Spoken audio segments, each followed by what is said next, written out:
Fala galera, Jesus Coffee, Douglas Gonçalves por aqui para mais um Jesus Coffee Podcast e hoje estou com o meu convidado aqui pela segunda vez. Meu irmão, quando vem na segunda vez aqui nessa mesa, você já sabe o que vai acontecer. E estou com a honra de mostrar para vocês aqui o livro do amigo Paulo Borges Jr., PJ, DNA e Propósito. Tá? Eu vou falar mais sobre ele, aguarde aí. E também resultado do nosso primeiro podcast, o filho do nosso primeiro podcast, o lugar mais seguro da Terra. Vamos ver o que vai sair nesse, né? O que nós vamos produzir aqui nessa conversa. Então vamos embora, vamos pro podcast de hoje.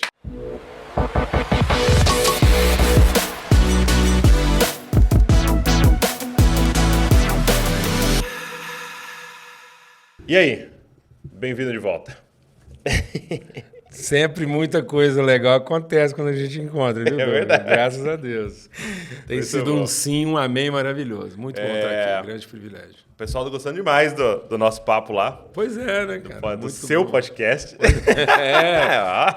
Tava lá participando do Nascedouro, inspirado aqui por Muito vocês. bom, meu, muito bom. Muito legal. Tá sendo legal, né? Muito bom, graças a Deus. Alegre, né? Uma Sim. coisa assim, é um privilégio. Sim, o Paulo começou um podcast mesa posta, né? O Mesa Preparada Mesa Cash. Preparada. Cash. Mesa Preparada. Muito bom. E eu vou deixar até o link para vocês aqui na descrição para a galera dar uma olhada lá. E já tava o Marcos Almeida, o primeiro, depois eu falei. Daniel, Daniel. Muito bom. Isso aí. A gente conversou e decidiu juntos relançar DNA e Propósito. Você disse para mim que esse livro, se fosse dizer qual é o estilo, é uma carta. Uma carta. É uma carta. E aqui contém um pouco da história do Sal da Terra, da igreja, da comunidade. Como é que nasceu? Me falaram que vocês eram uma banda? Exatamente. Acredite ou não, a gente era uma banda. E talvez por isso a gente teve que trabalhar tanto o aspecto relacional, porque a banda não era lá essas coisas, então a gente tinha que ser gente boa. Então, assim, a gente tinha que ganhar de algum jeito. Mas era uma banda curiosa, porque eu acho que diz muito daquilo que é o ministério, porque era uma banda formada só de homens, nenhum preconceito, e era formada só de homens pela facilidade. Nós éramos em 10, 11 rapazes, e todos estavam na sua fase de conclusão profissional, eu terminando faculdade, outros já tinham terminado. Então, Você formou em engenharia, né? engenharia. Praticamente todos eram profissionais liberais ou autônomos e tal, então a gente conseguia fazer nosso próprio calendário e era uma banda meio autossustentável. Então, o nosso propósito era fazer capilaridade. Era ir aonde as bandas mais conhecidas e que tinham um certo custo não poderiam ir. Olha só, Então a gente entendi. pagava para ir exatamente para fazer capilaridade, porque a gente percebia que a igreja brasileira ela tinha uma capilaridade que não estava sendo alcançada. Então tudo era sendo feito sempre no sentido de deslocar a pessoa até o lugar, ou então tinha um custo muito grande e não era sustentável, nem mesmo replicável. Então a gente começou a fazer esse trabalho. Então, como todo mundo era sustentável ali na banda, Pronto. dava para... Aí a gente já fez a conta para a banda caber em 2 carros, então a gente já comprou, os nossos carros foram comprados. Você tem uma ideia, um dos nossos irmãos lá, ele casou, a quem for da minha idade vai saber, ele ganhou de presente o pai dele era um empresário, deu de presente para ele de casamento um Dodge. Um Dodge. Dodge, aquele Dodgeão lá, que parecia uma banheirona. Recém-casado, ele trocou o Dodge dele numa Kombi. Você pensa, ele e a mulher dele passeando. Como o pai ficou feliz. Passeando, sabe, de tarde como, mas a Kombi dele era sofisticada, tinha cortininha, 2 cores, ela era o top da Kombi. Forração interna. Mas ele comprou a Kombi exatamente porque ele carregava as pessoas e eu comprei uma caminhonete porque eu carregava o equipamento. Entendi. Então, Isso era os combinado, nossos né? carros eram combinados para poder dar. E aí a gente foi ficando amigo de todo mundo, visitava, frequentava tudo quanto é ministério, participava. A gente tinha uma vocação muito grande na área de evangelismo em escolas. E aí a gente montou uma banda, que é outra característica interessante, porque tem a ver com a nossa formação, que a gente chegava numa igreja e fazia de tudo. Então, apesar de serem 12 rapazes, 11 lá na época, a gente assumiu o Ministério Infantil, tinha fantoche, contava história. Então, naquele final de semana, vocês faziam Fazia tudo. tudo. A gente assumia a congregação, adolescente, jovem, classe de senhoras. É mesmo? Tudo. E fazia o evangelismo. E a igreja podia ir para a praça, para as faculdades, escola. Então a gente ficava, às vezes, de sexta até domingo e tinha um professor de classe de criança entre nós, lá, os rapazes, fazendo fantoche e tal. Muito bom. Entendeu? Então era muito interessante. E aí, e como da banda nasce E a aí, igreja? a banda nos deu aquilo que eu chamo de os pilares. Na época, vocês eram tudo da mesma comunidade, não? Éramos. Todos lá da Igreja Presbiteriana de Berlândia. Tá. Então, e tinha muito jovem lá e tal. E a gente estava vivendo um avivamento. Nós estamos falando de anos 70, 80. A juventude brasileira estava pegando fogo. Havia um avivamento no Brasil e a banda veio dessa coisa. Então, Tá. a gente é contemporâneo de Vencedores por Cristo, Jovens da Verdade, Grupo Elo. A gente andou com esse povo todo. Que legal. Entendeu? A gente era meio que mais novo, mas a gente vivia. Todo esse pessoal aí. E aí, isso causou um avivamento na igreja. E a gente percebia que a igreja tinha dificuldade de dialogar, porque era uma igreja histórica, tradicional, de dialogar com outras denominações, em outras áreas de atuação, mas eles liberaram a gente. Então, a gente tinha um trabalho evangelístico, missionário, autossustentável, e tinha um respaldo espiritual da igreja, mas não havia controle. Então, nós fomos mandando ver. Eu entendo, Douglas, que foi aí que aconteceram os 3 pilares do ministério. Uma visão de unidade. Porque a gente viu a igreja como um todo. Então, a gente entrava de uma igreja Assembleia de Deus e, batista tradicional, Entendi. quadrangular, metodista, não tinha essa barreira. Na sequência disso, ainda veio o movimento das comunidades, aí que... Abriu mesmo.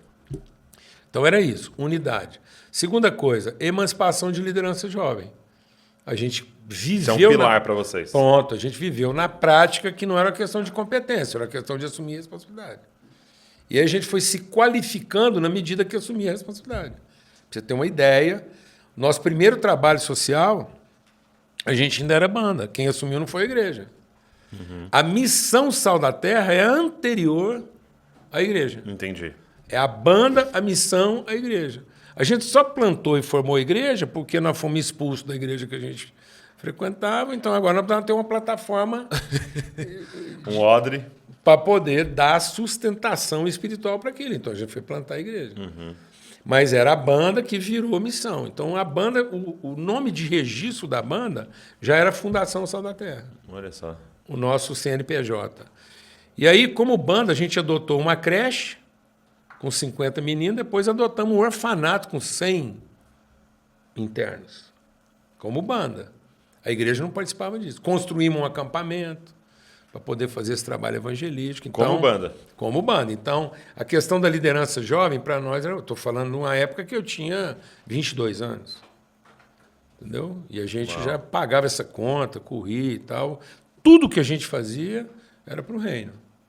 Então, nós éramos de dedicação integral, mas não era de dedicação exclusiva. Então, a gente era integral na vocação, mas não era exclusivo na atividade. Tá. E a terceira coisa foi transformação social. Porque a banda e o grupo, nós já nascemos, fomos criados, entendendo que a gente tinha a responsabilidade de transformar a comunidade em torno.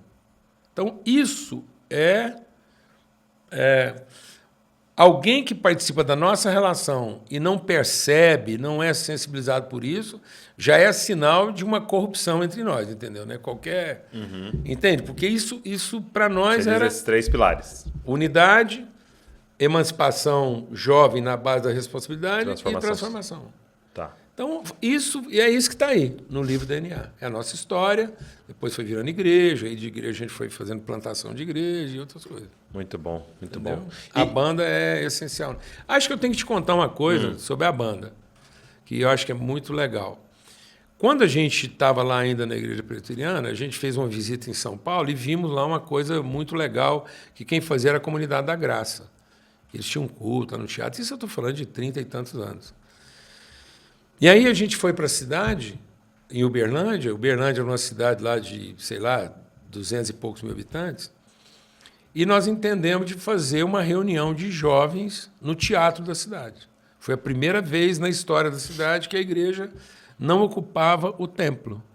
E aí tinha um teatro lá, que era um teatro público, num clube lá, cabia mais ou menos umas 400, 500 pessoas. E a gente resolveu fazer um programa lá mensal, o Encontro com Deus. Era a banda, a gente compartilhava, dava um testemunho, falava de assuntos assim da atualidade e fazia uma programação evangelística. No primeiro dia que a gente foi fazer esse evento lá, a gente foi lá, fez o som, passou, deixou tudo arrumado. Quando eu voltei para a reunião, eu cheguei uma meia hora mais cedo, estava entupido o hall do clube, a entrada do teatro. Eu falei, não abriram o portão ainda, né? Mas não era. A hora que eu fui entrando, o teatro já estava lotado, aquela multidão do lado de fora é o que estava sobrando. Uau. Uma coisa assim. Aí aquilo, em vez de ser uma programação mensal, nós decidimos fazer ela semanal. Então, toda semana, na segunda-feira, tinha um encontro com Deus em Uberlândia. E isso ajudou a gente a entender também ainda mais a questão da unidade, porque isso ia gente de tudo quanto é... Entendeu? Era uma coisa para a igreja, e nós Sim. nunca tivemos essa crise. Muito bom. Agora, você falou com 22 anos, né? Vocês estavam assumindo esse orfanato, construindo um acampamento e tal. E você usou a palavra responsabilidade, né? Já estava assumindo essa conta. Exatamente. Mas a maioria das pessoas de 22 anos ainda estão assim, querendo que invistam nele, ainda estão cobrando uma conta, vamos dizer assim, né? O que você acha que causou essa consciência em você? De assumir uma conta, não cobrar uma conta tão cedo? A libertação do pensamento escravo. Não é o serviço, é o trabalho. Ok. Então, você trabalha para desenvolver o que você tem e o que você é. É um processo de multiplicação. Então, eu trabalho... Qual a diferença? Serviço e trabalho? O serviço é para você adquirir o que você não tem. Tá. O trabalho é para você desenvolver o que você tem. Então, quanto mais trabalho, mais desenvolvimento. Então, a gente não trabalha para aumentar o salário. A gente trabalha para aumentar a área de atuação e desenvolvimento. Tá. Então, você vai colher disso. Então, filhos trabalham. Filhos trabalham. Servos procuram emprego. Então, nós estamos cada vez mais ainda refém de uma mentalidade no Brasil em que as pessoas estão buscando condições de empregabilidade. Então, ela tem que garantir, ela tem que negociar o salário para depois ela começar a fazer o que ela quer fazer. Tá. Entendeu? Então, assim, isso, sem perceber, está afetando todo mundo. Porque deixou de ser orgânico. Deixou de ser familiar, deixou de ser aquilo que aquilo que está combinado entre eu e Deus numa palavra de responsabilidade. Deus empenhou uma palavra conosco, que a gente empenhou uma palavra com Ele, então está tudo certo. Ele está trabalhando, nós também, então não tem calote. É uma aliança. Pronto, é um pacto. Eu estava conversando com um jovem essa semana. Ele entrou em depressão porque a namorada terminou com ele. Aí a gente foi conversar e falou, mas é a mulher da minha vida. Eu amava ela demais. Eu falei, não, se amasse, você não estava derrubado desse jeito. Você gostava muito. E ela te desapontou. Porque se ela, de fato, é uma pessoa que você amava e você está percebendo que ela está com um problema, porque ela não está sabendo entender esse amor, então você tem a responsabilidade de melhorar a sua participação para que ela possa entender isso melhor. E não se vitimizar porque ela não correspondeu. Então, você não levou para ela um ativo, você levou para ela um passivo. Então, você não estava procurando uma mulher, você estava procurando uma mãe. Você levou lá para ela a sua carência, queria o colo dela, e agora você está desapontado porque não teve peito. E ela está certa. Se fosse minha filha, eu ia falar para ela realmente que eu tinha uma furada. Porque você está levando para ela o seu passivo, você está trazendo para mim aqui o seu passivo. Ama essa mulher? Então, beleza. Então seja o cavaleiro da vida dela, monta no seu cavalo, põe a espada na cintura e vai matar o dragão. Vai libertar ela.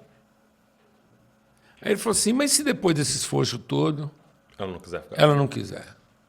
Eu falei, tá vendo? Você está repetindo a pergunta. Você está, de novo, condicionando aquilo que você vai fazer à forma como ela vai corresponder. Então, eu vou falar uma coisa para você. Se você fosse um caçador, porque tem duas atividades que caracterizavam essa figura do trabalhador lá nos primórdios. Era a caça ou a guerra. Então, foi assim, se você fosse um caçador, você ia ligar para o porco, o javali, falou, escuta, estou saindo para caçar hoje, você, por favor, Você me espera no lugar combinado, você não me desaponta. Você não deixa eu errar o tiro. A hora que eu for tirar, você fica quietinho, põe a cabeça. Se eu errar, você põe a cabeça na frente. Agora, se você quiser me ajudar mesmo, eu espero chegar lá, você já está pendurado numa corda. Você se matou para eu poder ganhar tempo. Você sairia para uma guerra combinando com o inimigo? Ó, por favor, sem vexame. E antes das 5. Antes das 5, eu tenho que voltar para casa. Você está entendendo o que está acontecendo com a nossa cabeça? Então, entendendo. É uma mentalidade escrava, de expediente, de ter uma hora para acabar. Então, assim, entende o que eu estou dizendo, né? Tem períodos para se cumprir, tem um salário combinado. Eu tenho um amigo que ele era um grande executivo, um cara assim, ó concurso. Aí um dia ele chegou para mim e falou assim, estou mudando de cidade. Eu falei, é mesmo? Mas sim. Você vai mudar por quê? Ele falou, não, Deus abriu uma porta. Eu falei, é mesmo, mas como é que você viu Deus abrindo essa porta? Fala para mim, que todo mundo quer ver Deus fazendo um trem. Como é que foi com você? Ele falou, não, eu recebi uma proposta para ganhar o dobro, eu estou indo para lá. Eu falei, quer dizer que se fosse para ganhar metade, era o capeta. Entendi. Então ficou fácil negociar com você. É só oferecer mais que vai ser sempre Deus. Oferecer menos vai ser sempre o diabo. Então nunca é numa perspectiva de responsabilidade, mas de benefício. Ok. Isso está matando muita coisa no Brasil. Está matando a fertilidade. O Brasil hoje tem uma taxa de fertilidade 1,7. Não repõe a população. 1,7. 1,7. 1,8 em algumas regiões. No seu estado, 1,5. São Paulo. Quanto maior o desenvolvimento, menor a taxa de fecundação. Por quê? Por causa disso, porque nós estamos cada vez mais... O Brasil hoje é o campeão mundial de ansiedade. Os Estados Unidos é o campeão mundial de depressão, o Brasil é o campeão de ansiedade. A ansiedade vai nos levar ao nosso modelo de desempenho e competência que está deprimido e nós estamos indo nesse caminho ansiosos. E a ansiedade é uma preocupação com o quê? Com o futuro. Quem preocupa com o futuro? O empregado, não é o trabalhador. O trabalhador semeia a semente e vai dormir. Ué. Porque ele está dentro do processo. Sim. Dormir para ele é parte do trabalho dele. Uma pessoa ansiosa não dorme. Então, quando o inferno quis matar a fertilidade lá no Egito, ele fez o quê? Ele aumentou a carga de serviço. Entendi. Entendeu? Então, uma das formas que o império usa para esterilizar você é aumentar a sua carga de serviço. E aí, se a gente não transformar isso em qualidade de trabalho, a primeira coisa que nós vamos cortar é a fertilidade. Porque o custo aumenta. Então, o que um jovem hoje pensa? Eu uso o seguinte exemplo. Vamos imaginar que bênção é pizza. Tá. Certo? Então, a pizza é a bênção é a pizza. Então, o que um jovem pensa hoje? Mais gente, menos pizza. Então, se eu tiver mais gente em casa, o pedaço da pizza vai ter que ser cada vez menor. Sim. Mas quem é o fornecedor da pizza? É o pai. Uhum. Nós temos um pacto aqui de fidelidade. Sim. Então, Mais filho. uma hora a pizza. Qual que é o estresse? Entendi. Mas a gente vê o fornecedor como um patrão mesquinho. Pronto. Porque eu estou trabalhando por salário. Interessante isso, porque eu e a Val estamos lendo um livro e ele fala exatamente isso. Ele usa até aquele texto que diz, se eu não me engano, em Provérbios, que uma nação sofre quando um servo governa. Né? E ele começa a falar sobre essa mentalidade de escravo, uma liderança com mentalidade de escravo. E ele diz isso, que quando você tem uma mentalidade de escravo, o outro ser abençoado dá uma sensação que pegou um pedaço seu. Né? E às vezes a minha prosperidade é ter o que é do outro. Ou ter sobre o outro. Sim. Ou ter o controle do outro. Então, por isso que o Brasil é campeão em abismo social. O problema do Brasil não é a pobreza e nem é a riqueza. O problema é que essas realidades não dialogam. O tipo de pobreza do Brasil é mais grave do que da África. Por isso que há mais ansiedade aqui do que na África. Porque na África a pobreza é compartilhada. Eles sabem que vão morrer junto, alguém vai estar segurando sua mão. Aqui, a riqueza é solitária. Então, ela vai isolando, ela vai emparedando, ela vai murando. Então, não há diálogo. Eu moro numa das cidades mais evangelizadas do Brasil, Sim. Goiânia. Sede de grandes movimentos eclesiásticos, reformado, protestante. Igualmente também, toda hora está na mídia aí, capital de alguns bons escândalos na área aí de muita coisa. Abuso sexual, corrupção, um punhado de coisa. Então, Goiânia tem um alto índice de evangélico. Beleza? Uma das cidades mais evangelizadas. A presença evangélica lá é ostensiva. É a maior desigualdade social da América Latina. Goiânia? Está entre os 10 países, 10 cidades mais desiguais do mundo. Se Goiânia fosse um país, era o segundo país mais desigual do planeta. Aí você pira com um negócio desse. Tem sentido nenhum. Tá vendo, então? Porque a alta concentração de riqueza que não dialoga com a pobreza, porque a ideia da prosperidade é posse, não é justiça. E é proteger o que é seu. Né? Proteger o que é seu. É ter o direito sobre aquilo que você conquistou. É o filho mais velho. E é uma negação da graça. Né? Acabou, porque é o que vem. É o que vem lá desde a criação. É o Caim. Eu vou arriscar falar uma coisa aqui. Arrisque. Vou arriscar. Que é o seguinte. Existe até uma doutrina religiosa que alega isso. Mas é um risco. O que é o problema do Lúcifer? Certo? É porque na ordem do aparente da criação, ele é primeiro. Então ele não conhece, o Lúcifer não conhece a criação no seu sentido subjetivo, porque ele não está lá no conselho da Trindade. Ok. Beleza? Ele já está entrando no processo criativo a partir das realidades aparentes. Então, como realidade aparente, ele está antes do homem carne. Então, Sim. ele está vendo o homem ser criado. Então, como obra de Deus, ele tem a mentalidade do irmão mais velho. Ok. Porque eu fui tentar entender onde o capeta achou um pé para fazer uma revolução no céu. Nós vamos no céu, ué. No céu, poxa. Gestão divina, onde é que esse cara arrumou um pé para levar 1/3 dos funcionários num protesto trabalhista? Uma greve. Como é que o Lúcifer conseguiu sindicalizar num processo de rebeldia? Não estou dizendo que toda sindicalização é rebelde, mas você entende. Foi uma greve trabalhista. Por quê? Vamos imaginar, porque isso está na Bíblia. Essa história está contada, se a gente for prestar atenção. É o Caim. Certo? É o Esaú. Certo? Então isso vem sendo contado na história. Os irmãos de Jacó. Aí de você José. pronto, aí você pensa assim, bom, deve ser problema onde tem só 2, mas não é. Aí lá no José você tem 12 e o José, só por ser o mais novo, os outros se rebelaram. Então, onde está o espírito de rebeldia? O espírito de rebeldia está associado ao desempenho, a uma teologia meritória. Porque o Lúcifer era ISO 9000 do céu. Então, ele era o sinete da perfeição. Então, toda a qualidade do serviço do céu passava na mesa dele. Ele é que dava o aceite. Ele é o sinete da perfeição, então tudo que é feito lá e fala assim, ó, está dentro do padrão. Está na Bíblia.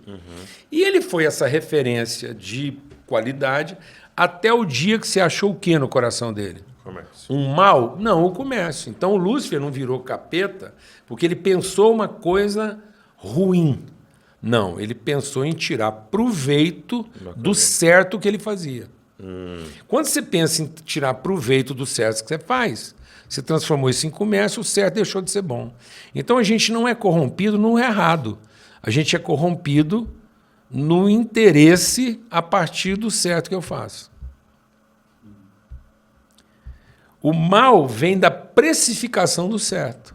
Quando eu deixo pensar como um trabalhador e passo a pensar como o quê? Um escravo. Então, a partir do momento que ele precificou o certo, ele virou diabo. E aí você vai ver o diabo no Caim, que mata o próprio irmão por causa de um culto. E porque ele tem o direito. O Saul que perseguiu Jacó, os irmãos que perseguiam José. Você pensa a cena. Os irmãos de José saem tudo para trabalhar. Uniforme. Tudo uniformizado, vai lá, trabalha, volta empoeirado, chega em casa, o José de túnica colorida. Assistindo Netflix. Ô José, quem te deu essa roupa? Papai. Que Papi. hora? Enquanto vocês estavam trabalhando. Ah, não, pai, é de matar. É de matar. Aí não vão matar esse cara. Estamos vendo isso aí? Aí você fala, deve ser problema do Velho Testamento. Não, as irmãs de Lázaro. Então, essa personificação do dilema, mentalidade do servo e espírito de adoção, é o nosso dilema humano. Sim. Que está lá na casa do Lázaro e que está lá. Um pai tinha 2 filhos. O mais velho fez a coisa certa. Ele reconhece a divindade, mas ele não reconhece a irmandade. Ele fala, meu pai, o senhor é, mas ele não é meu irmão. Tá. Ainda que ele seja seu filho. Então, em tese, eu acredito que o diabo viu isso. Você imagina o Lúcifer fazendo tudo que fazia, chefe do serviço. Aí a Trindade resolve abrir a boca. Ó, gente, nós resolvemos abrir nossa intimidade para alguém mais. Alguém mais vai desfrutar da nossa intimidade aqui, dos nossos mistérios. O que está passando na cabeça do Lúcifer, Douglas? Finalmente, eu vou ser reconhecido. Chegou minha vez. Aí Deus anuncia. Só que é o seguinte, não tem nada a ver com o serviço. É totalmente relacional. Porque o Lúcifer pensou que haveria uma 4ª pessoa na Trindade. Certo? De acordo com o código. Tem uma próxima promoção. Pronto, ali. de acordo com o Código Penal, só é quadrilha a partir de 4, né? Por isso que é quadrilha. Entendi. Então, o diabo estava pensando em formação de quadrilha. Porque ele pensou que seria uma 4ª pessoa. E não uma expressão distinta da mesma pessoa. Então, nós não estamos sabendo trabalhar com as distinções e a diversidade que expressam a mesma pessoa. Nós estamos querendo adquirir os mesmos direitos através do serviço. Então, o trabalho são as várias formas através das quais a gente revela as virtudes da pessoa. Então, a pessoa Cristo revela as suas virtudes através do trabalho que ela realiza. Por isso que Deus, sendo todo-poderoso, é trabalhador. Qual a necessidade que Deus tem de trabalhar? Ué? Por que nós somos filhos de um trabalhador? Porque o trabalho é a forma, as formas de expressar as virtudes que você... É a forma de dar visibilidade. Então, Deus é trabalhador, pai de trabalhadores, mas não é empregador. Tanto é que quando um terço quis ir embora, foi embora, é um empregado rebelde, mas ainda continua submisso à vontade dele. E é isso que acaba com o capeta, porque ele se rebelou, criou uma estrutura própria, mas ainda continua submisso à vontade de Deus de formar uma família. No fim, mesmo fazendo a coisa errada, sendo o capeta, ele ainda contribui para a família. Tanto é que quando Deus precisou ajudar o Jó e precisava de fazer na vida de Jó um serviço que só um capeta faria, ele foi lá e chamou o capeta para prestar um serviço para o Jó se tornar um trabalhador melhor. Entendi. Então, se você está diante de um jovem, o que você diria para ele, para que ele possa começar a trabalhar e não fazer um serviço? Levantar de manhã e assumir responsabilidade. Ele olhar para cada situação que se apresentar para ele e entender que aquilo é uma oportunidade dele assumir uma responsabilidade. Todo problema que chegou até ele não o vitimiza, o responsabiliza. Tá. Então, em casa, ele não é vítima de um pai ruim. Ele é responsável pelo pai que ele tem. Então, ele levanta em casa, qualquer problema que tiver na casa dele, é responsabilidade dele. Jesus, com 12 anos de idade, fez essa ruptura parental. Ele assumiu a responsabilidade. Jesus está fazendo isso exatamente na puberdade, que é quando um jovem começa a ejacular. Por exemplo, a igreja nunca vai conseguir combater promiscuidade com rito, com lei. Nós não vamos conseguir produzir santidade a partir de uma contenção. Paulo diz que quanto mais contido, mais sensual. Nossas leis só aumentam a sensualidade porque aumenta o direito. Então, qual é a única forma de conter a nossa sensualidade? Responsabilidade. Responsabilidade. Então, o jovem vai ter que ser responsável pelo sêmen dele e pelo útero dela, porque ele agora assume a responsabilidade do que ele faz. Entendeu? Então é isso. Quer sair dessa onda de escravatura, de ficar aí? Deus é fiel à responsabilidade que você assume. Porque responsabilidade vem da palavra responsivo, resposta. Ok. Então, se eu quiser saber o que Deus quer da minha vida, eu vou escutar uma voz. Quem irá por nós? Quer se libertar da mentalidade escrava? Eis-me aqui. Envia minha mão. Mas eu não sei o salário. Melhor ainda. Melhor ainda. Melhor ainda. Olha o exemplo de Davi. É muito forte o exemplo de Davi, Douglas. Davi recebe a visão de construir o templo. E Deus fala, mas não é você não. Vai ser seu filho. Aí Davi vem apresentar o Salomão. Presta atenção no discurso de Salomão que está lá em Reis. Certo? Davi chega assim e fala, gente, Deus deu a visão, vamos construir o templo aí, mas quem vai fazer é o Salomão. Porque a obra é grande. É obra para Deus e não para homens. Por isso quem vai construir é o meu filho Salomão, que é jovem e inexperiente.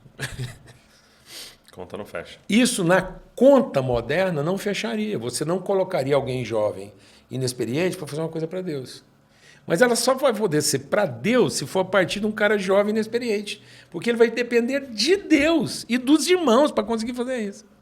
Se ele fosse maduro e experiente, não seria para Deus. Era a obra dele. Seria para ele.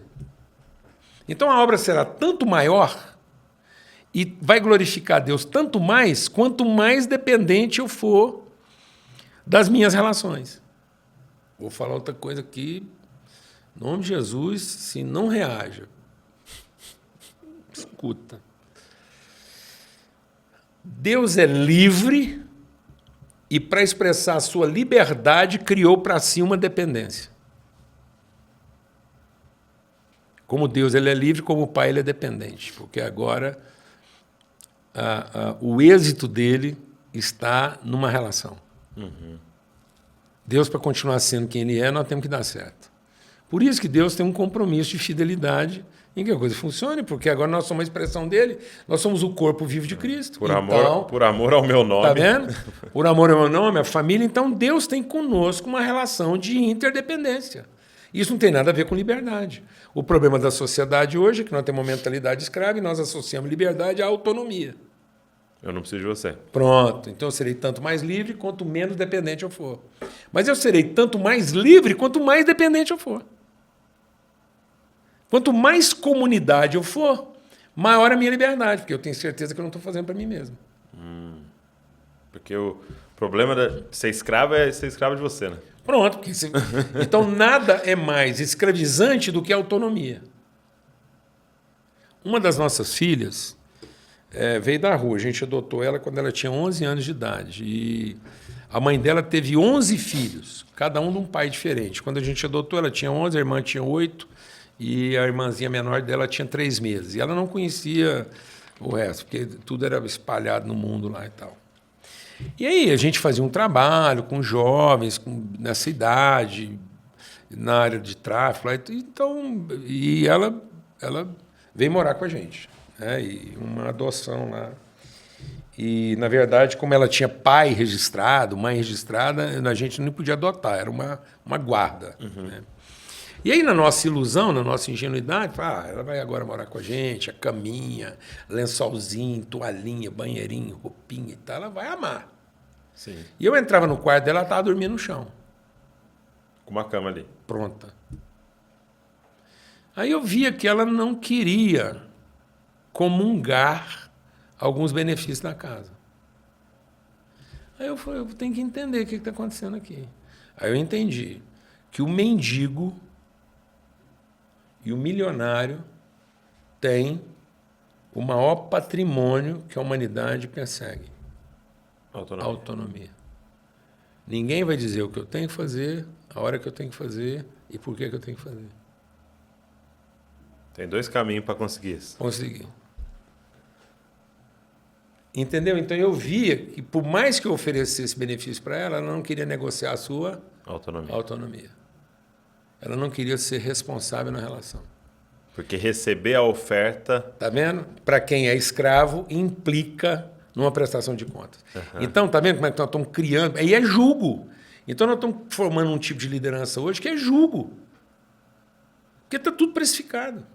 Aí você forma um líder pela competência, quando ele finalmente se emancipa, ele não vem falar de você com relação, ele vem falar com você de um direito. Por isso que Paulo diz que todo filho gerado da carne é perseguidor do filho do espírito. Então nós não só estamos produzindo gente opressa, como nós estamos produzindo perseguidores dos nossos verdadeiros filhos. Aí você entende por que reduz a taxa de fertilidade. Porque existe agora uma perseguição. O devorador da promessa é o filho da carne. Porque ele persegue. Então, quem era o maior perseguidor de Abel? Quem foi o maior perseguidor de Isaac? Entendeu? Quem foi o maior perseguidor lá de Jacó? De José? Quem oprimia Maria? Então, Marta, ela tem um discurso opressor para desqualificar a relação de Maria. E não tem limite, não, porque quando Jesus aparece, a Marta enquadra Jesus. Foi na parede. Tá certo? Se o senhor tivesse feito o que eu mandei, nós não estávamos nessa latada agora. Tá vendo como é que isso é uma perseguição? Isso é destrutivo. É o grande dilema do Pedro. É o grande dilema de Moisés. Moisés é um redentor. A situação da escravidão era tão forte em Israel que ele tem que tirar o escravo do meio escravo para ele conseguir conviver com o príncipe. E aí ele está convivendo, ele consegue fazer a ruptura, mas ele não consegue fazer a introdução. Ele faz a ruptura da escravidão, mas ele não introduz na liberdade. Porque Jesus fala de 2 formas de liberdade. Tá. Ele diz assim, eu vim proclamar a liberdade ao cativo. Moisés fez isso. Sim. A evangelização. Dar vista ao cego, transformação do entendimento. Para pôr em liberdade o oprimido. Então tem a libertação do cativeiro e a libertação da opressão. O Moisés foi tirado do cativeiro para ser o libertador do cativeiro. Mas ele não teve o entendimento dele iluminado o suficiente para trazer a libertação da opressão. Quem vai fazer isso é Josué, com base no quê? Numa relação. Moisés era solitário. Moisés teve crise em todos os seus níveis de relacionamento, com a mulher, com os irmãos, com a liderança, com os presbíteros, com os diáconos, com tudo, em todas as áreas. E isso nunca comprometeu o desempenho dele. Moisés tirou o povo do Egito, a mulher estava largada dele. O sogro teve que trazer. Se não traz, estava lá até hoje. Você esqueceu um negócio aqui. Se não traz, estava lá até hoje. Ele não circuncidou o próprio filho. Sim. Isso nunca comprometeu o desempenho dele. Porque era bom de serviço. Acabou. Mas, em compensação, na hora de falar, ele bateu. Por isso, ele não... Entrou. Ele não conseguia acessar. Quem faz isso é um cara relacional. Eu e a minha casa. Aí há uma redenção. Vamos circuncidar os filhos. Vamos estabelecer uma definição de família, de pacto, de vínculo. Então, não é o desempenho. Tanto não é o desempenho que Deus priva o povo do desempenho. Deus coloca todo o povo de Israel dentro do território inimigo e prostra eles por 3 dias. Vulnerabilidade total. Mostrando que não era poder, era autoridade. Escravo tem que ter poder, filho tem que ter autoridade. Nós não podemos continuar trabalhando na igreja numa escala de poder. O poder até contribui para tirar do Egito, mas não habilita a ocupar a terra. Então tem um texto lá em Isaías que diz, o ventre está dilatado, nós estamos sentindo dores como quem está de parto, Mas na hora de dar à luz, nós estamos dando à luz vento, não estamos formando moradores na terra. Então, nosso desafio não é formar moradores do céu. O Brasil hoje ele tem uma graça evangelística incomparável, como tem na África. Mas nós não estamos formando moradores na terra. Não estamos formando gente responsável. Então é tudo vitimizado, tudo transfere responsabilidade. Se o pastor não é bom, ele muda de igreja, não é responsabilidade dele. Entendeu? Se o louvor é ruim, ele não aguenta, porque ele não consegue nem ter um culto bom se o louvor não presta. Então eu falo isso, sabe, Douglas, porque eu era uma banda. Não estou falando contra mim mesmo. Sim. Mas, pelo amor de Deus, nós estamos escravizando os nossos jovens hoje para produzir culto bom para crente mal resolvido. A última coisa que um crente bem resolvido precisava para continuar sendo crente é um culto bom. Então, nós podíamos baixar a régua para poder liberar o povo para outro tipo de serviço. Amém? Sim. Nós podíamos estar ocupando a nossa capacidade de trabalho em outras coisas. O que foi a escuridão da Idade Média? A instituição religiosa chegava numa cidade, escravizava toda a capacidade produtiva da cidade, arquitetos, artesãos, tecelões, trabalhadores, para construir o quê? Uma catedral. 100 anos de escravidão para construir uma catedral. Enquanto isso, o entorno... Tudo morrendo. Tudo morrendo. Miséria. O Egito. Pirâmides, monumentos, cercado de miséria.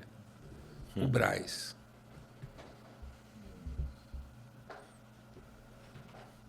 Entendi. Na boa. Sim. Isso aqui não é uma crítica, Não. mas pelo amor de Deus. Uma denúncia, né? Uma reflexão. É uma reflexão. Não somos nós. Eu não estou falando de ninguém. Sim. Estamos... Eu estou chorando a nossa realidade. O que a gente está se tornando? Um polo de monumentos que consegue conviver com o entorno de miséria e ainda dizer que Deus está nos abençoando porque acertamos no rito. Então esse é o Deus mais promíscuo que já habitou a história. Corrupto. Que não aguenta um dinheirinho a mais, uma musiquinha boa e um cultinho que ele se rende. Então nós estamos fazendo culto para converter o poder de Deus ou nos encontrando para conhecer a sua vontade? A igreja é um lugar de conhecer a vontade de Deus ou de corromper o seu poder? Aí você entende por que o Brasil vive essa crise de cidadania, porque muitas vezes quem está falando em nome de Deus está negociando as condições de poder. Está emprestando nossa vocação para definir quem tem o poder e não quem assume a responsabilidade. Como se a igreja estivesse na dependência de quem tem o poder para viabilizar o rito dela. O que sobrou para o povo, então? Se quem poderia reconciliar o país com a vontade de Deus está refém dos poderes, não assume a ação redentora do país, a responsabilidade de redimir essa nação. Mentalidade escrava. E você está compartilhando, antes da gente começar a gravar, uma das formas de olhar a origem dessa mentalidade do Brasil, né? E tem muito a ver com a nossa origem, com a Europa. Eu queria que você com a América, compartilhasse com a vamos gente. Vamos entender a trajetória, certo? Isso. Desenha pra gente. Isso. Vamos entender essa trajetória assim, sem nenhuma paixão assim. Não, vamos entender. Sou grato, é uma reflexão. Sou grato, é a nossa história, está tudo certo e tal.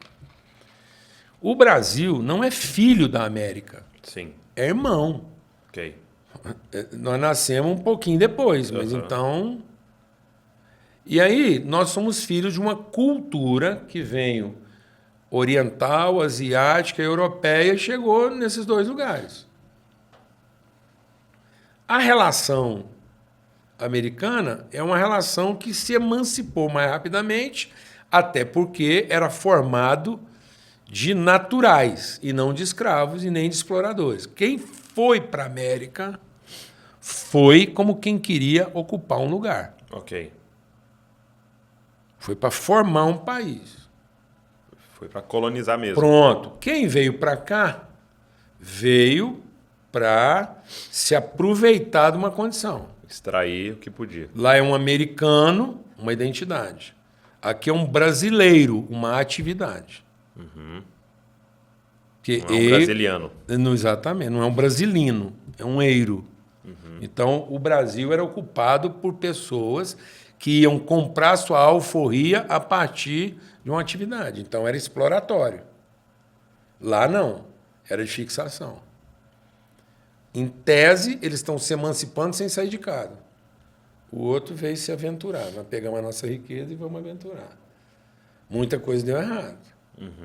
Certo? Então, você tem um irmão que deu certo e um irmão que deu E o errado. irmão que está sofrendo. Não é que ele deu errado, ele estava sofrendo. Tá Sofreu abusos, tal, miscigenação, o mundo. Em compensação, se isso se redime, nós temos uma miscigenação que representa todo mundo, que é o filho mais novo. Então, também, nós temos um ganho espiritual sobre o processo. Tá. Concorda? Sim. Eu não estou comparando, eu estou contando a história. Nós temos um poder de reflexão muito maior, porque nós estamos vendo tudo de uma forma mais miscigenada, mais cosmopolita, que é a nossa história. Sim. Então o Brasil precisa recuperar um pouco da sua orfandade com aquilo que de fato é a nossa paternidade, para se libertar dessa mentalidade escrava. Porque enquanto o nosso modelo for americano, a matriz não serve. Então, a gente, de certa maneira, está dizendo que a gente enxerga os Estados Unidos como pai. Como pai. Mas não é. Não é, é um irmão. É um irmão. Então, nós não vamos conseguir produzir redenção a partir do modelo americano. A partir do modelo americano, eu consigo produzir solução, mas não redenção. Então, nós estamos desenvolvendo atividades resolutivas e não atividades redentivas. Por que algumas áreas no Brasil de melhor desenvolvimento e estabilidade é onde teve menos escravatura? Por que os nossos nichos de subdesenvolvimento está onde teve mais escravo? Por exemplo, tem gente que fala assim, o baiano é preguiçoso. Não é preguiçoso. Ele só adquiriu autonomia. Então você vai na Bahia, muita coisa está pelo meio do caminho, porque a cultura é a seguinte: eu posso fazer, eu sei fazer, mas eu vou fazer. A hora que eu quiser fazer. E ninguém vai me dizer que eu tenho que fazer isso, não. Então, tem muito disso no Brasil. Porque ainda não temos essa referência. Então, beleza, ninguém me manda mais. Você vai numa região, por exemplo, igual Santa Catarina, você tem um IDH mais estável, um desenvolvimento humano, porque você teve baixo índice de escravatura. Porque quem veio ocupar aquilo lá vem na forma de família, colono, para se estabelecer. Então, eu até uso uma comparação, eu desafio alguém aqui a dizer, por exemplo, onde é que existe uma colônia de formação americana no Brasil, miscigenada. Você tem tudo aqui. Africano, árabe. Olha, o Brasil é tão cosmopolita nesse sentido da mistura, e nós tínhamos que entender isso como forma redentiva. Certo? Como nossa natureza, e como a nossa natureza. E aí, se eu me converter a isso, se os filhos se converterem aos pais, ô Douglas, onde é no mundo que existe uma sociedade sírio-libanesa? Fora do Brasil. Fala para mim.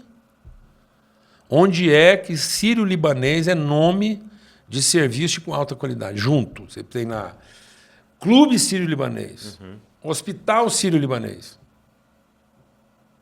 Tenta essa associação fora do Brasil. Funda. Eu aposto quem quiser, funda um trem sírio-libanês em qualquer lugar do mundo. E pior, aqui no Brasil, uma sociedade sírio-libanesa ainda é chamada de turco. Sim. É os turcos. Onde? Onde isso seria aceito pacificamente? Certo? Sírio-libaneses, chamados de turcos, convivendo pacificamente. Está vendo como é que isso é da nossa natureza? Porque é uma natureza de arrependimento, de reconciliação, de mistura. Aí nós estamos tentando adotar uma matriz que é pura, que não tem miscigenação no mundo inteiro. Não tem. Você falou, não existe uma colônia de Eu americanos. nunca encontrei. É. Nunca encontrei. a mistura. No entanto, se você partir de uma cultura europeia, porque a cultura europeia é tribal, é tribal. Tanto é que a grande luta da Europa hoje é se manter o quê? Unida. Tudo lá é tribal. A Itália, se largar, volta tudo a ser tribo. Entende o que eu estou dizendo, né? Uhum. Porque é muito cultural, é muita linguagem, dos hábitos e tal. E isso é... Aí, se o Brasil se libertar dessa orfandade e reencontrar o seu sentido histórico, nós podemos ser o testemunho da história. Do arrependimento, da reconciliação, da mistura, do perdão, da misericórdia. E ajudar, inclusive, nossos irmãos americanos nas suas crises sociais. Que vivem o quê? Essa segregação dentro do próprio país. Sim. Entende o que eu estou dizendo? Sim. Agora, enquanto a gente continuar absorvendo esse modelo de desempenho, nós estamos vivendo uma crise de identidade. Porque foi o que matou o irmão mais novo. O Caim apresenta um culto na base do esforço, da competência. O Abel apresenta um culto na base da relação. Ele sacrifica uma ovelha. Ele dormiu com a ovelha? Ele transou com ela? Não, ele só administrou a relação dela e ela produziu um fruto. O outro não. Está vendo a diferença do que é o operacional e do que é o relacional? Aí Deus recebe a oferta do relacional e diz, não, essa coisa do operacional, aí a gente conversa sobre isso depois. Há uma rebeldia. Uhum. Então, nós seríamos a redenção reversa dos nossos irmãos americanos e dos nossos pais europeus, asiáticos, orientais. Porque nós somos essa mistura, nós somos a reconciliação encarnada. Nós somos a misericórdia personificada, nós somos o favor e a fidelidade de Deus revelada. É uma representação do reino de Deus. Do né? reino. Toda língua confessará. Não, se Jesus tivesse que voltar hoje, vamos supor que ele falasse assim, não, vamos lá hoje. Onde é que seria esse culto? Que o João viu. Onde é que você reuniria de hoje para amanhã gente de toda tribo, língua, povo, raça e nação? Qual a chance daquilo que João viu acontecer de hoje para amanhã? Brasil. A grande chance seria no Brasil. Então a gente não está exagerando, é só uma reflexão para a gente entender sim. Que talvez, por conta dessa coisa, entendeu, né? Oprimida, menosprezada, dessignificada, a gente entender que Deus fala assim, e se eu resolvi amar a Jacó e me aborrecer de Esaú? E se eu preferir a relação ao direito? E se eu estou chamando de primogenitura o que foi gerado primeiro e não o que nasceu primeiro?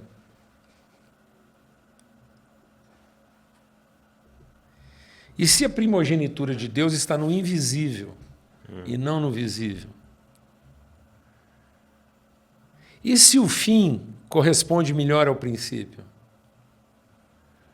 Quem sabe Deus criou no invisível isso que nós temos aqui hoje. Olha essa sala. Uhum. Mas aí nós não temos essa ideia porque chegamos depois. E aí, como nós chegamos depois, a gente acaba sendo escravo dos que chegaram antes e não os que lideram os que vieram antes. E Jesus diz, olha, cuidado, porque é o mais novo que pega na mão do mais velho e leva ele para onde ele não quer. Uhum. Se os filhos não se converterem aos pais, para segurar firme na mão deles, para conduzi-los, e os pais não se converterem aos filhos, no sentido de serem conduzidos, o mundo vai continuar sendo amaldiçoado. Sim. Então, se o Brasil não assumir a responsabilidade, apesar da sua inexperiência e da sua aparente incompetência, a sua falta de erudição, de pegar na mão desse mundo antigo e arrastá-lo para um lugar onde ele não iria sem a nossa ajuda, e se esse mundo antigo não se converter a essa liderança, então... E aí eu ficaria aqui o dia inteiro falando de sinais disso, né? Sim. A ONU quem abre o discurso da ONU, quem foi o primeiro país a assinar a formação da ONU, quem foi que determinou a devolução do Estado de Israel. Então, o Brasil tem na história esses lugares aí que ninguém explica. Sim. O único lugar onde o brasileiro fala antes do americano é na abertura da Assembleia da ONU. E a gente está usando essa oportunidade para se desculpar. E não para falar profeticamente que direção nós temos que ir. A gente ia estar lá numa reunião da ONU lá para se explicar do mal entendido que existe a nosso respeito, fazer prestação de contas. Tem condição, Douglas? Não tem condição. Amém? Então, assim, é um desafio. Você falou que um dos pilares para vocês no Sal da Terra, né, é essa liderança jovem. Uhum. Né? Você falou emancipação? Emancipação. Identificação e emancipação. Você criar um ambiente que fomenta a identificação, que a pessoa identifique o mais rápido possível quem ela é e o que ela carrega de contribuição para a comunidade e dar condições para que ela assuma isso. Por que você acha que a gente tem tanta dificuldade de emancipar os nossos jovens? Porque nós não oferecemos um ambiente seguro, a gente fica tentando proteger. Então, proteção não tem nada a ver com segurança. A gente acha que está dando A gente acha que está dando segurança protegendo. Tá. Mas quanto mais você protege, menos segurança tem. Capacete não é equipamento de proteção. É equipamento de segurança. Você usar um capacete não vai evitar que o tijolo caia na sua cabeça. Tá. Só vai te dar segurança para o acidente. Protegendo, não deixar sair de casa. Pronto. Não deixar sair, não deixar assumir a responsabilidade. Então a igreja tinha que ser um ambiente tão seguro que permitisse o erro. Tá. Nós aguentamos. Então, minha geração, segura. Segura as Vai lá. Cometa os seus erros, que você está num ambiente seguro. Assume a responsabilidade que a gente aguenta. O passivo é nosso. Você consegue dar um testemunho exemplificando isso? Eu. Na vida? Isso. Eu. Me Como converti é que foi? aos 14 anos. Rapidamente, minha história. É outra coisa que está acontecendo hoje em dia, viu, Douglas? Tem muito pai achando que o filho tem problema com Deus e não tem problema com Deus, não. Tem problema com a igreja. Fizeram uma pesquisa lá no Reino Unido, quando eu morava lá, com a população até 30. Descobriram que 90% da população até 30 queria Deus. 98% não queria a igreja. Então nós estamos achando que o jovem tem problema com Deus e não tem. Ele tem problema com o modelo de igreja que está sendo oferecido. Porque a régua ficou muito alta e ele não quer ser responsável por qualquer desgraça. Então nós fomos subir na régua, ele não quer assumir responsabilidade porque ele não quer ser culpado daquilo que eventualmente deu errado. Então ele prefere continuar bom filho. E eu não me conformava. Então, aos 14 anos de idade, eu não tinha mais nenhuma escola na cidade para estudar. Eu fui expulso de todas. E meu pai era presbítero, conselheiro dos jovens. Aí todo mundo perguntava assim para mim, você não vai converter, não? Não vai fazer... como é que chama aquilo lá? Primeira comunhão na igreja católica. Profissão de fé? Eu faço só depois que eu tiver 70. Quando não tiver mais nada interessante para eu fazer na vida, eu me converto.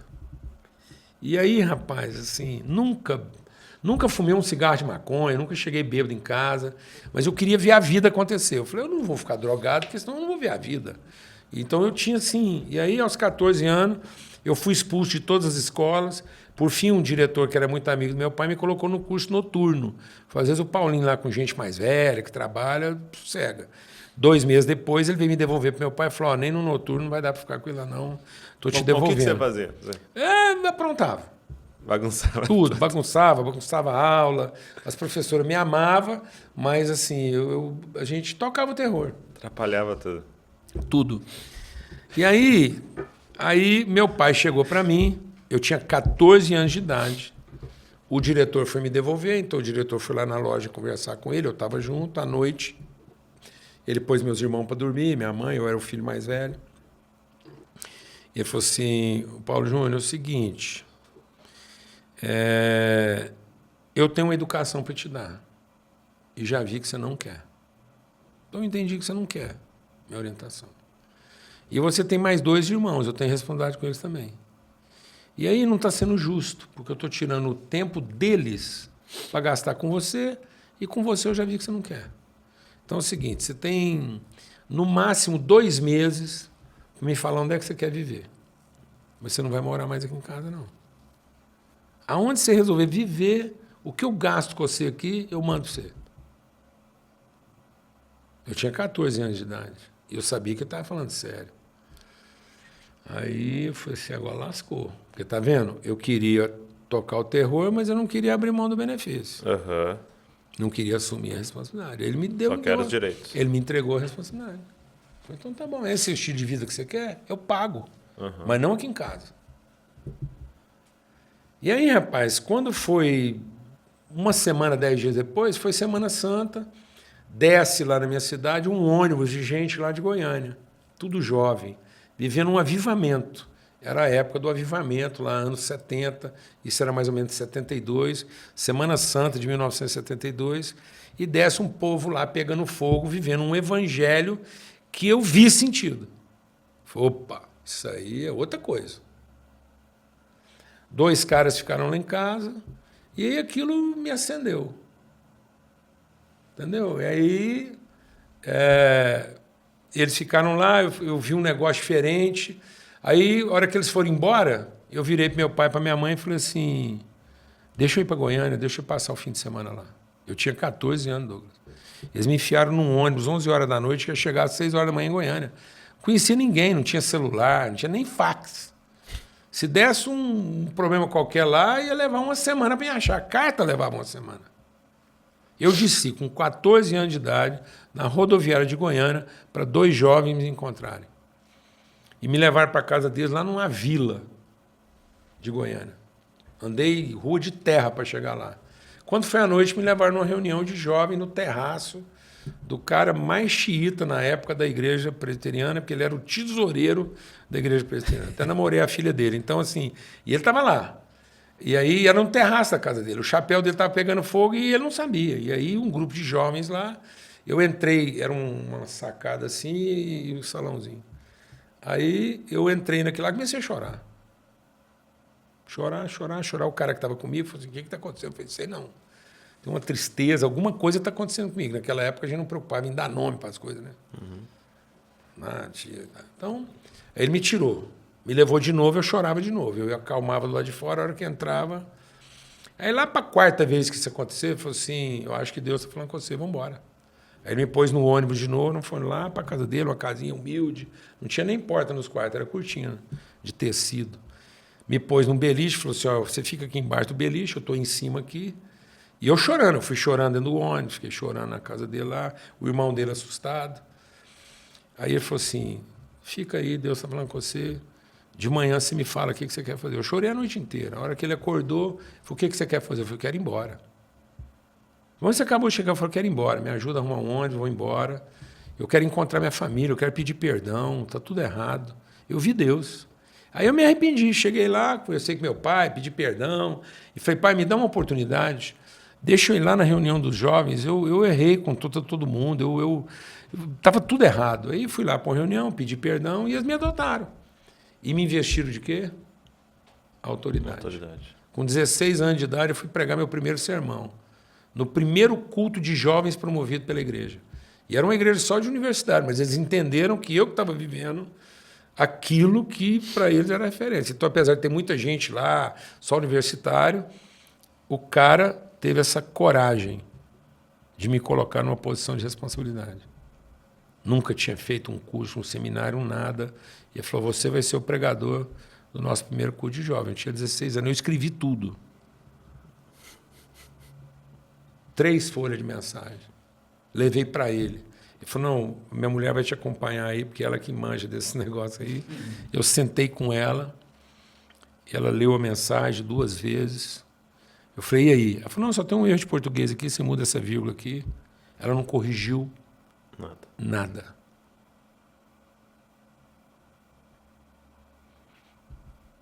Eu sei que tinha coisas para corrigir.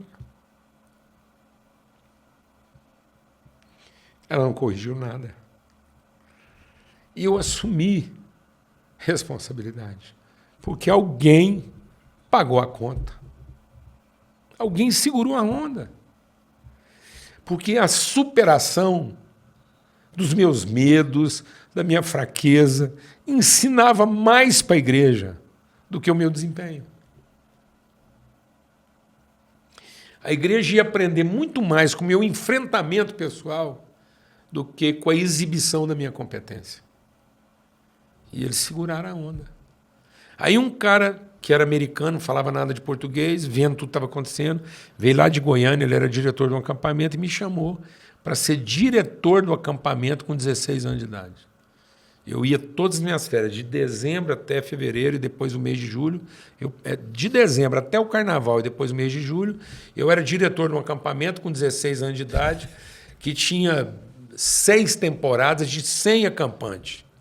E ele era o diretor, ele cuidava da parte executiva, de tarde a gente reunia, eu falava para ele o que tinha acontecido e a gente fazia um ajuste lá. Recentemente eu perguntei para ele, por que você fez aquilo naquela época?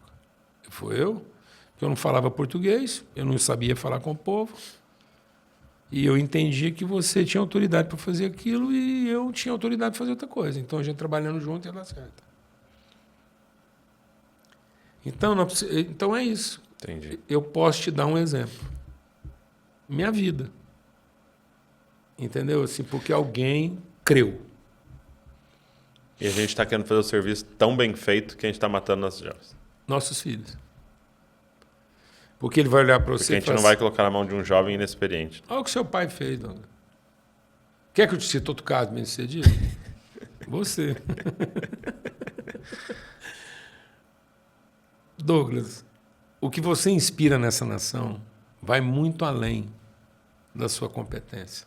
A contribuição do Jesuscope hoje para o Brasil vai muito além da excelência com que vocês fazem todas as coisas.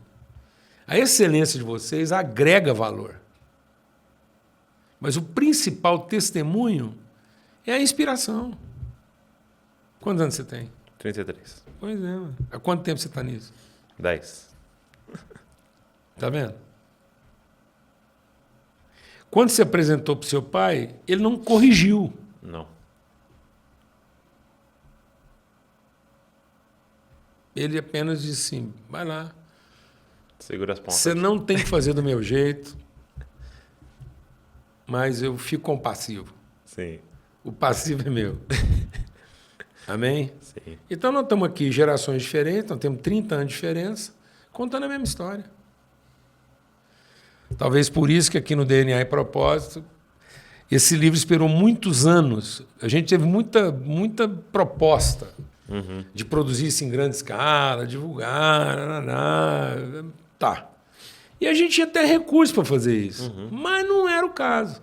Então agora, lançar esse livro numa perspectiva multigeracional Sim. de uma relação, É a pregação. se ninguém quiser ler o livro, Compra. só lê. E fica olhando para a contracapa. Compra o livro para gravar a contracapa.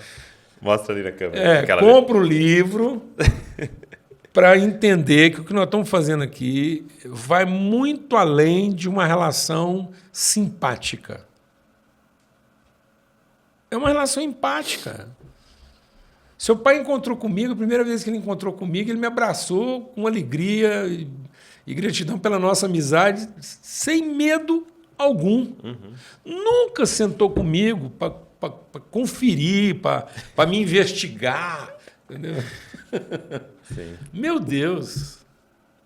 Amém? Amém. Então, assim, líderes que estão vendo a gente hoje aí, 12 anos de idade, Jesus se levanta no meio dos doutores e diz, eu estou aqui para cuidar dos negócios do meu pai.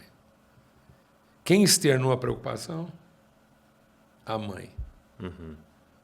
Olha o que você fez com a gente. Sendo que o erro tinha sido dela. Esqueceu o menino lá? Pronto. E se esqueceu achando que ele estava sendo cuidado pelos parentes. Então tem muitos filhos sendo esquecidos no templo porque nós arrendamos o cuidado deles aos parentes. E a gente volta para casa meio tranquila achando que alguém vai fazer o nosso serviço. Depois, se não der certo, a gente vai lá e ainda reclama em cima deles e da instituição. Amém? Sim. Então, nem Jesus foi poupado disso. Deixa eu fazer uma pergunta. Nesse processo todo da sua vida até aqui, como é que é a sua relação, seu pensamento sobre o dinheiro? Dinheiro é resposta para tudo. Está lá em Eclesiastes. O dinheiro é resposta para tudo. Exatamente porque o dinheiro é resposta para tudo, ele se tornou o Deus desse mundo. Então, dinheiro é uma forma de facilitar os processos. E exatamente porque o dinheiro se tornou a forma de facilitar os processos, ele ganhou um poder, uma notoriedade em um lugar que não é dele. Então, o dinheiro é um facilitador dos processos, porque ele facilitou o escambo. Então, o dinheiro ele existia enquanto facilitador da troca. Porque o dinheiro só era verdadeiro enquanto ele tinha lastro. Certo? Então, ele era um representativo de um valor real. Então, ele facilitava o processo. Por isso, ele respondia a tudo, porque é uma ferramenta. Então, o dinheiro é fantástico. Facilita muita coisa. Mas só que ele foi ganhando um lugar, e aí ele passou a ganhar esse lugar na medida em que ele deixou de representar um valor real e passou a representar um poder virtual. Então, ele passou a ter uma influência que não é verdadeira, apesar de ser uma realidade. Então, agora, muita gente identifica no dinheiro um poder e não um facilitador. Então, ele passou a ser representativo de poder e não facilitador da justiça. Então, o dinheiro é a melhor ferramenta para a gente fazer o quê? Justiça. Mas se ele se tornar um bem, no sentido dele representar o poder que eu tenho de controle, então ele é o Deus desse mundo. Porque eu não vou buscar em Deus a orientação da destinação do dinheiro. Tem um líder nosso, o Cláudio, que recentemente ele fez uma reflexão que para mim foi fantástica. Ele disse assim, a onda da teologia da prosperidade está matando a teologia da generosidade. Então, o dinheiro seria a forma mais fácil e prática de traduzir nossa generosidade. Mas ele está se tornando a forma mais mesquinha de garantir nossa pessoal prosperidade. Então, o dinheiro, como representativo do que eu possuo, está matando o germen do valor que ele representa. Então, ele passou a ter preço e não ter valor. Isso está representado lá no cara que foi lá e trocou tudo que ele tinha em favor de uma pérola de grande valor. Certo? Então, ele trocou tudo que era comercial na vida dele por alguma coisa que tinha valor. E até o dono daquela pérola negociou, vendeu. Então, o preço não é representativo do valor. O preço é substitutivo do valor. Então, enquanto o dinheiro deixa de ser um facilitador na comunicação dos valores, ele passa a ser um precificador das coisas. Ok. Aí ele está corrompido. Aí ele é fator de corrupção. Se ele fosse um facilitador dos valores, ele era um fator de justiça, uma ferramenta fantástica que facilita os processos, como a internet facilita. Mesma coisa. Então, hoje, a internet ela pode ser o símbolo do inferno ou o facilitador. Nós estamos aqui usando a internet para fazer justiça. Entendi. E aí, na visão de poder, eu tenho que reter? Pronto. Aí quando eu retenho, eu transformo semente em grão. Onde é que o homem perdeu a sua alma? Entendi. Não foi na riqueza, foi na destinação dela. Tá. Enquanto ele colhia muito, mas ele colhia sementes, ele mantinha o elemento vital. O dia que ele transformou a sementeira dele em celeiro, ele matou o elemento vital da semente e transformou em grão. Então, ele abre mão do processo pelo resultado. Para o resultado. Entendi. E aí ele precifica o grão. Então, agora ele é um vendedor de grão, não é distribuidor de semente. Muitas igrejas estão transformando suas sementeiras em celeiros. Então nós nos tornamos celeiros de acúmulos de grão e com isso a gente matou o germe da semente. Então a igreja hoje, ela usa o dinheiro para se manter e não para fazer justiça. O dinheiro usado para se manter é divindade. Para fazer justiça, ele é a melhor das ferramentas, ele é a resposta para tudo. Como resposta, ele é a forma mais rápida de eu assumir responsabilidade. Então, nada contra o dinheiro. Sim. Desde que ele esteja lá no lugar dele como ferramenta de justiça. Que é o que Jesus falou para o jovem rico. Por que você não usa o seu dinheiro para fazer justiça? Jesus não mandou ele ficar pobre. Jesus apenas falou, por que você não usa o seu recurso que você tem para transformar as coisas aí? Talvez você fique até mais rico. Entendeu o que eu estou dizendo? Entendi. Mas como ele era proprietário, aí ele possuía. Ele possuía, ele não quis. Sim. Entendi. E tudo volta no mesmo lugar, né? Da nossa mentalidade. Escrava Servo, ou de filho. Trabalho. E antes de a gente encerrar, só fala para mim, porque o Matheus está aqui com a gente, puxou essa bola, e eu queria que você falasse. Resumindo tudo isso, né? Ele disse assim que você ensinou que você não tira férias. Férias é coisa de empregado. Entendi. Porque férias para a pessoa é um hiato, é uma pausa. E a vida não tem pausa, é fluxo. Por que seu coração tira férias? Dá férias do seu coração, dá férias do seu cérebro. Deixa ele descansar um pouco. Ué. Um mesinho. Agora, eu tenho que dar descanso para o meu coração.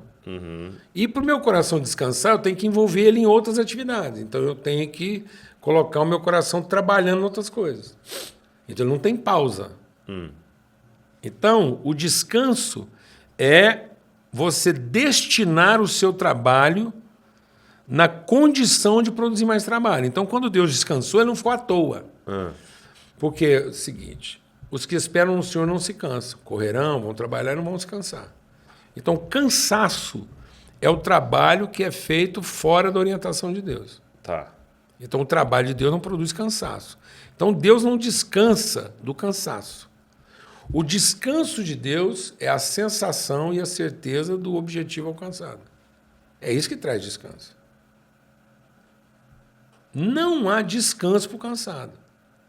Porque o cansaço vem de uma disfunção. Só há cansaço quando você está trabalhando fora do propósito. Dentro do propósito, qual é o descanso? A certeza de que você concluiu o processo.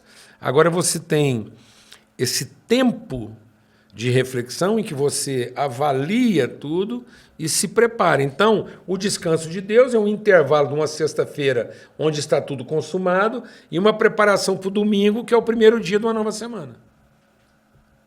O que o nosso cansaço fez? Dessignificou o domingo. O domingo virou final de semana. Sim. Então, a nossa religiosidade está associada a uma semana mal terminada. Porque eu juntei o domingo ao sábado. A minha semana começou a começar na segunda. Porque eu fiquei sem princípio. Porque eu estou usando o domingo para estender o meu ócio de uma frustração. Se a minha semana fosse bem começada, ela seria bem terminada.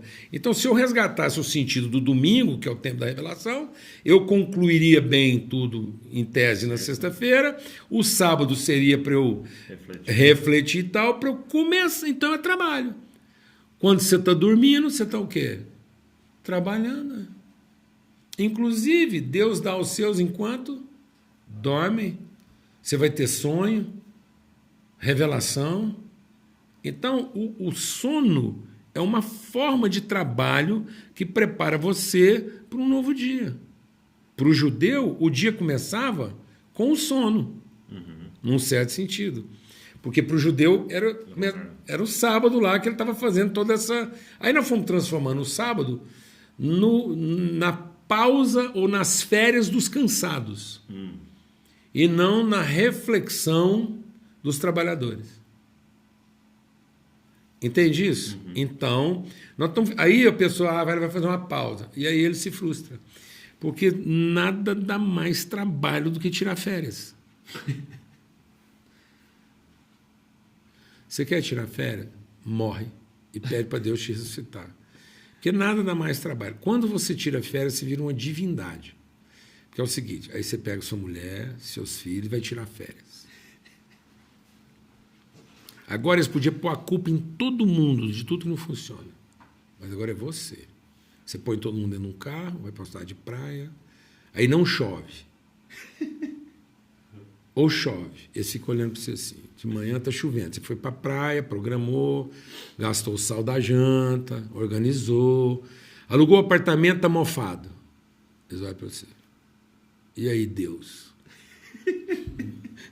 Por que você trouxe nós para um apartamento mofado? Aí chove. O pão da padaria não presta. Você já teve essa sensação de você estar de férias assim, está chovendo e todo mundo olhando para você assim? E agora, o que nós vamos fazer? Eu falei, o quê? Fica aí, mas não. Aí você tem que fazer. Engarrafa. Você tira férias, pega o engarrafamento. Sim. Aí todo mundo olha para você e fala assim, que agora? Férias é essa? Que férias? Quem vendeu esse produto para nós é o nosso inimigo, para aumentar o nosso grau de frustração. Porque ele amplia a nossa ansiedade. Porque agora que eu não vou dormir mesmo, porque agora, entendeu, né? Tudo ali, eu tenho que... Aí, para mim conseguir dormir, eu tenho que brigar com todo mundo. Brigar com a banda que está lá fazendo show, brigar com o vizinho de cima que está fazendo barulho, brigar com quem causou o engarrafamento, brigar com tudo. Não há descanso. Tensão, ansiedade. E se chover amanhã? Eu gastei, paguei o hotel. E se chover a semana inteira? Eu não vou tirar outras férias. Você está entendendo o grau de estresse? Uhum. Porque a férias é um passado mal resolvido na expectativa de um futuro diferente. Isso é que é férias. O resto, meu irmão, é trabalho. Você vem de um passado bem resolvido, encontra formas de descanso que te prepara para trabalhar mais ainda. Então, o descanso é a forma como você está trabalhando os próximos trabalhos. Por isso que Deus descansou e Jesus diz, mas ele trabalha até hoje. Então, afinal de contas, Deus ficou à toa porque descansou ou ele trabalha até hoje? Não, Deus está trabalhando a execução de tudo aquilo que ele trabalhou. Então, nada vai te trazer mais descanso do que trabalhar aquilo que você trabalhou. Na certeza de que você está cumprindo bem o quê? Propósito. O que te traz mais descanso? A certeza de que você está cumprindo o propósito. Que aí você dorme. Acabou. Aí você come bem, dorme bem. Então, trabalhar só dá sono. Você dormiu, passa. Agora... Trabalhar dá sono e fome. Só fome e sono. Dormiu, comeu, passou. Serviço dá ansiedade. Preocupação com o salário, se vai ser reconhecido, aí você não dorme. Come demais, come de menos, aí lascou tudo. Amém? Amém. Gente, deixa eu falar uma coisa. Eu vou deixar aqui o DNA e propósito e o lugar mais seguro da Terra juntos, tá? Quando você pede 2 aí no Dizascope, eu consigo fazer frete grátis para vocês. Então, vou deixar aqui na descrição os 2, o do Paulo Borges e o do Larry Crabb juntos, que eu acho que fazer um combo legal aí para mexer com você aí e continuar toda essa reflexão daquilo que nós estamos falando aqui. O Lugar Mais Seguro da Terra, livro maravilhoso sobre uma comunidade espiritual, sobre comunhão verdadeira. Amassa nós esse livro aqui, né? É verdade. E tá vendo? E aqui, ó, isso aqui tá. Muita gente pergunta. Isso aqui nos inspirou e nos inspira. E isso aqui é o nosso testemunho de praxis. Sim, sim. Não tem nenhuma intenção institucional, Sim. Não, é o testemunho de inspiração, como a gente. né? Inspiração, só isso. Legal. Para Então, encorajar a sua fé. os 2 juntos aí, vou deixar com frete grátis aqui na descrição. Pede o seu, te entrega na sua casa aí, qualquer lugar do Brasil. Viu? Obrigado. Não, você falou que talvez a gente ia falar de uma coisa para frente. E aí? Então nós falamos disso, agora eu quero, diante de todas as câmeras. Também, esse trabalho que vocês realizam aqui no Brasil, divulgação de literatura, material, conteúdo. Europa.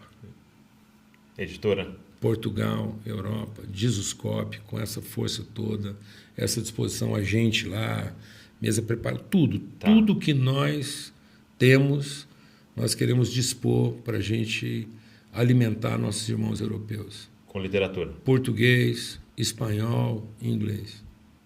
Amém. Amém? Glória a Deus. Tem um sim e um amém? Amém. Então vamos. Porque eles estão à espera disso. Amém.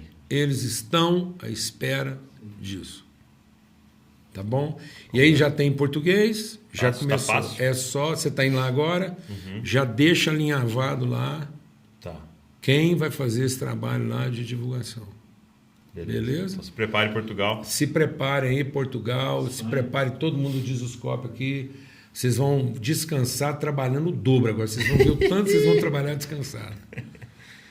Tá bom. Temos uma nação para alcançar. Isso depois vai se estender para os países de fala portuguesa na África, que estão à espera de conteúdo sadio. Sim. Amém? Amém. Glória a Deus. Glória a Deus. Obrigado, você que ouviu, assistiu até aqui.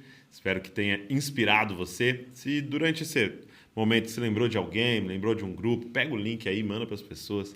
Deixa um comentário também aqui o que mexeu com você. Se você tem contato com alguém de Portugal, Espanha, Inglaterra, já manda isso aqui. ou se você está aí, já se prepare. Muito bom. Deus abençoe você e não se esqueça, você é uma cópia de Jesus. Valeu.